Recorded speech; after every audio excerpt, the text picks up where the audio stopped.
আজ বানাবো soybean capsicum. তাই আমরা কড়াতে জল দিয়ে দেবো গরম হওয়ার জন্য। তারপর সোয়াবিনগুলো একটু ভাপিয়ে নেব। নিরামিষ ক্যাপসিকাম সোয়া বানানোর জন্য আমরা দুটো কাঁচা লঙ্কাকে এইভাবে কেটে নিয়েছিলাম, আর একটা বড় টমেটো এইভাবে কেটে নিয়েছিলাম, আর একটা ক্যাপসিকাম মাঝারি সাইজের এইভাবে কেটে নিয়েছিলাম। আর এদিকে আমাদের সোয়াবিনটা সিদ্ধ হয়ে গেছে। আমরা এবারে নামিয়ে নিয়ে হাত দিয়ে জল ঝাড়িয়ে নেব চিপকে চিপকে। সোয়াবিন নামানোর পরে আমরা কড়াটা ধুয়ে নিয়ে সেই কড়াতে আমরা তেল দিয়ে দেবো, সাদা তেল দিয়ে সোয়াবিনগুলোকে ভাজতে হবে। তেলটা একটু গরম হতে থাকুক, আমরা ওদিকে সোয়াবিনগুলো ম্যারিনেট করে নেব। ম্যারিনেশনের জন্য আমরা প্রথমে কর্নফ্লাওয়ার নিয়ে নেব 2 থেকে 3 চামচ। পরিমাণ মতো নেবেন, সোয়াবিন যতটা সেইভাবেই পরিমাণ অনুযায়ী নিয়ে নেবেন।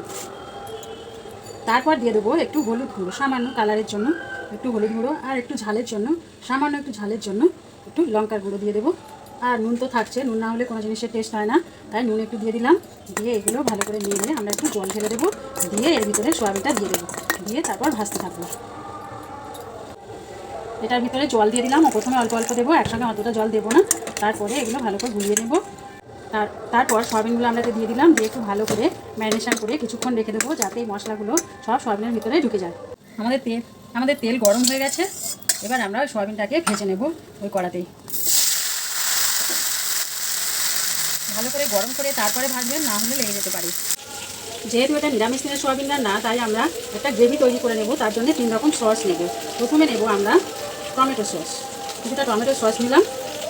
তারপরে নেব chilli sauce, green chilli sauce.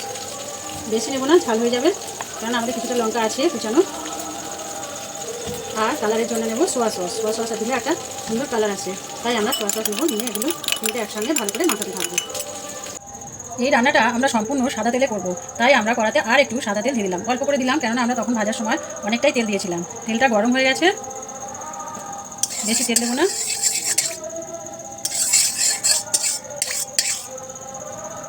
তেলটা চারিদিকে ছড়িয়ে দিলাম, তেলটা ভালো গরম হয়ে গেছে। এবার আমরা দিয়ে দেবো সামান্য জিরে দিতে হবে, নামাত্র, বেশি দেওয়া যাবে না, তাহলে জিরের একটা গন্ধ হয়ে যাবে, খেতে ভালো লাগবে না। জিরে আমাদের ভাজা ভাজা হয়ে গেছে। এবার আমরা দেবো কাঁচা লঙ্কা কুচি দিয়ে দেবো, সাবধানে থাকবেন, এগুলো শুকাতে পারে। কাঁচা লঙ্কা একটুখানি ভেজে নিয়ে তারপরে ক্যাপসিকামের টুকরোগুলো দিয়ে দেবো।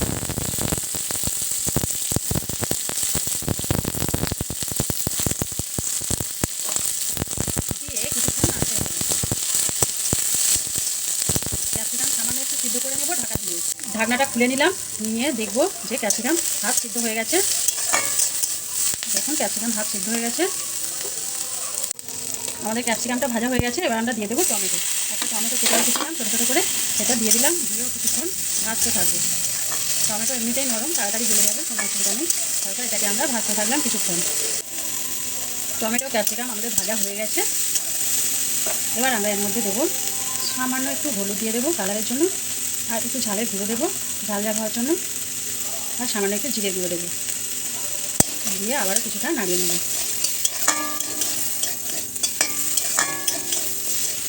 আবারও কিছুটা নাড়িয়ে নেব।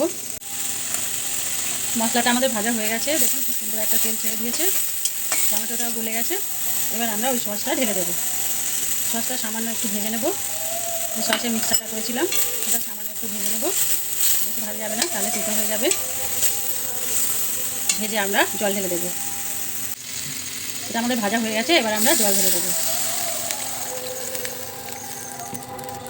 বেশি জল দেবো না, যে যেরকম গ্রেভি খাবে সেইভাবে জল দেবেন, মেপে বুঝে জলটা দেবেন। আমার গ্রেভিটা এখানে ফুটে গেছে। এবার আমি ওই ভাজা সোয়াবিনগুলো ওতে দিয়ে দেবো। আস্তে আস্তে দেবেন, দিয়ে একটু নাড়িয়ে নেব। গ্রেভির সঙ্গে সোয়াবিনগুলো দিয়ে একটু নাড়িয়ে নিতে হবে, আবার একটু কিছুক্ষণ ফোটাতে হবে। সোয়াবিনটা ভাজার সময় যেহেতু নুন দিয়েছিলাম, তাই একটু হাতে চেখে নিয়ে আবার সামান্য নুন অ্যাড করতে হবে। আপনারা বুঝে শুনে নুনটা অ্যাড করবেন, যেভাবে খান সেইভাবেই অ্যাড করবেন, এর আগে অ্যাড করবেন না, তাহলে বুঝতে পারবেন না। রুটি, পরোটা কিংবা ভাতের সঙ্গেও এই তরকারিটা খুব যায়। আপনারা একবার খেয়ে দেখুন, অবশ্যই ভালো লাগবে। আর ভালো লাগলে একটা সাবস্ক্রাইব, শেয়ার, লাইক, কমেন্ট অবশ্যই করবেন।